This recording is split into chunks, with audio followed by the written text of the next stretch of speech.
Baik teman-teman, dengan dihadirkannya saksi fakta di persidangan kemarin, yaitu kasus Subang pembunuhan Ibu Tuti dan Amel, di tanggal 18 Agustus 2021, kita sudah menyimak yaitu keterangan dari Bapak Asep Nugraha Inapis dari Polres Subang, dan juga dihadirkan Inapis dari Polda Jabar, Bapak Dadang.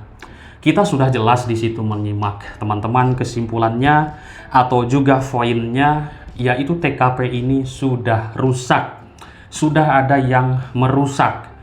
Dari keterangan Pak Asep Nugraha Inapis Polres Subang mengatakan waktu awal tim Inapis ke TKP tersebut dari Polres Subang memfoto setiap hal-hal yang penting di TKP, tapi setelah itu turun dari Inapis Polda Jabar sudah banyak yang berubah, tidak sesuai dengan foto di awal. Nah, ini menandakan bahwa TKP sudah ada yang merubah atau merusak. Berarti benar, kasus ini dirancang tidak boleh untuk terungkap oleh para pelaku ini. Dan juga dikabarkan adanya DNA asing yang ditemukan menurut Pak Rohman Hidayat di baju Ramdhanu adalah DNA asing yang tidak ada sama sekali pembandingnya, teman-teman. Apakah Danu ini mengetahui orang-orang yang masuk di malam itu yang disebutkannya kan Pak Yosep, Mimin, Abi Arigi? Apakah ada orang lain lagi selain orang-orang yang disebutkan itu? Karena ini penting kita untuk mengetahui siapakah dua DNA asing ini yang sudah disebutkan dokter forensik waktu itu.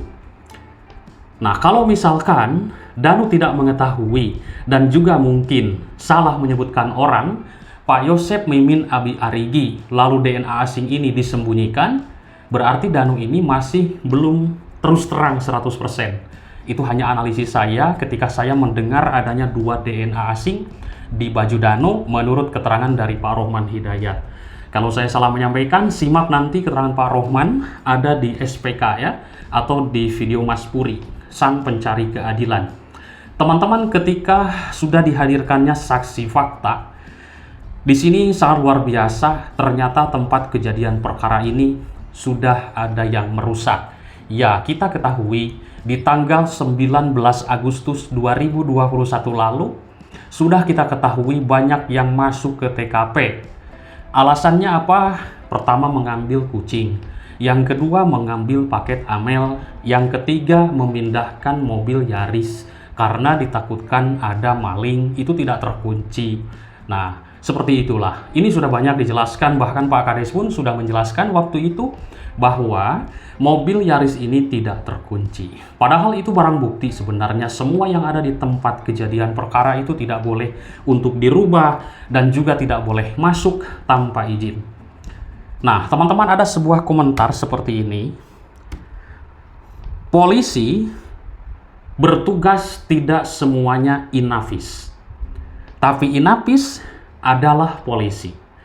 Ini komentar publik ya. Ya, benar juga. Tidak semuanya polisi itu menjadi Inafis, teman-teman, atau tim identifikasi. Tapi Inafis adalah seorang polisi, ya kan, seperti itu. Nah, artinya di dalam tanggal 19 ini itu sudah ada polis lain. Dan Pak Rohman pun dari dulu sudah tegas mengatakan barang siapa yang sudah ada garis polisi tidak boleh masuk sembarangan, meskipun aparat kepolisian harus izin dulu dan sesuai dengan SOP. Itu akan dikenakan pasal. Lah, tanggal 19, di situ banyak kali orang yang masuk. Di tanggal 18 malam, saya menyimak di dalam sebuah tayangan video. Di sini videonya itu ada yang namanya Asep Hamdan. Bahkan di persidangan dipertanyakan oleh Yang Mulia Hakim, apakah saudara saksi ahli ini mengetahui dengan Asep Hamdan? Apakah dia ini tim Inapis baik dari Polres dan Polda? Pak Inapis Dadang ini saudara ahli tidak mengetahui yang namanya Asep Hamdan. Ini dibongkar loh, dipertanyakan di persidangan. Karena saya yakin video itu sudah tembus ke orang-orang penting atau sudah tembus ke Yang Mulia Hakim. Ini luar biasa. Nah, siapakah Asep Hamdan ini? Di malam hari ketika saya melihat sebuah tayangan videonya masuk ke TKP, berada di TKP, waktu itu mobil Alphard pun masih ada di belakangnya, belum dipindahkan ke Polsek. Jalan Cagak. Nah, berarti ini jelas teman-teman, kasus Subang ini sudah ada yang merancang sedemikian rupa agar jangan sampai sama sekali terungkap. Akhirnya rincu. Luar biasa. Baik, teman-teman, kita simak dengan keterangan Bang Ahmad Taupan, kuasa hukum Danu. Mengatakan, kuasa hukum Danu, Bang Ahmad Taupan, mengungkapkan bahwa Pak Yosep dan juga adiknya yang bernama Pak Mulyana juga sempat memasuki tempat kejadian perkara, yaitu pada tanggal 19 Agustus 2021. Sedangkan Pak Dadang, Inapis Polda, tanggal 20-nya masuk ke sana untuk memeriksa keadaan TKP, identifikasi. Tapi di tanggal 19 kan sudah ada yang masuk, berarti sudah berubah. Begitulah keterangannya. Coba teman-teman, ini ternyata benar. Adanya obstruction of justice dalam kasus ini sudah jelas, sudah nampak sekali. Kasus ini jangan sampai terbongkar, intinya seperti itu. Nah, lalu siapakah dalangnya? Ini yang harus kita cari tahu. Siapa yang mengatur dalam sebuah skenario ini? Sampai saat ini, Ibu Mimin saya menyimak keterangannya masih sama dengan keterangan yang lama. Di tahun 2021 masih seperti itu, ada di rumah nonton sinetron. Lalu muncul Pak Yosep jam 9, ketiduran, dan juga Bu Mimin dibangunkan. Itu berputar ceritanya seperti itu pagi ke siangan.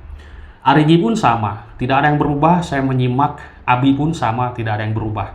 Nah, lalu bagaimana dengan keterangan Danu? Nah, ini teman-teman, nanti kita lihat hakim yang akan menilai. Karena Danu sudah menyebutkan pelaku adalah Yosep, Mimin, Abi, Arigi, tapi kok kenapa ditemukan 2 DNA asing yang belum sama sekali diketahui siapa yang punya DNA tersebut? Apakah Danu ini masih menyimpan sesuatu, pelaku yang sebenar-benarnya bersama dia ini, atau benar pelaku ini yang sudah disebutkannya, yaitu Mimin, Abi, Arigi, dan Yosep? Ini masih tanda tanya besar publik yang saya simak di berbagai media YouTube, komentar teman-teman. Bahkan ada yang mengatakan bahas lagi tentang 2 DNA asing yang ada di baju Danu tersebut. DNA siapakah itu? Tentunya Danu mengetahui siapa yang berada di TKP di malam itu selain orang yang disebutkannya. Saya bahas hari ini, teman-teman. 2 DNA asing itu menurut Pak Rohman Hidayat ada di baju Ram Danu. Seperti itu. Oke, teman-teman, menurut Bang Ahmad Taupan, yaitu tepat sehari setelah penemuan jasad Ibu Tuti dan Amel, yaitu terungkapnya fakta baru masuknya Pak Yosep ke TKP ini berdasarkan dari keterangan Yoris. Bahkan Ahmad Taupan menyebut Yoris juga sudah melaporkannya ke polisi soal masuknya Pak Yosep ke TKP. Itu sudah di polis lain. Ada bahasa Pak Mulyana dulu mengatakan tidak masuk TKP. Mungkin maksudnya tidak masuk ke dalam rumah. Itu halaman sudah di polis lain. Tidak boleh siapapun masuk ke sana selain yang berwenang, teman-teman. Itu sudah masuk. Pak Rohman Hidayat sudah mengatakan jelas pasalnya. Itu akan kena pasal. Kan seperti itu. Akhirnya sekarang terkuak. Sesudah dihadirkannya Inafis dari Polres dan juga Inafis dari Polda Jabar, terkuak semuanya.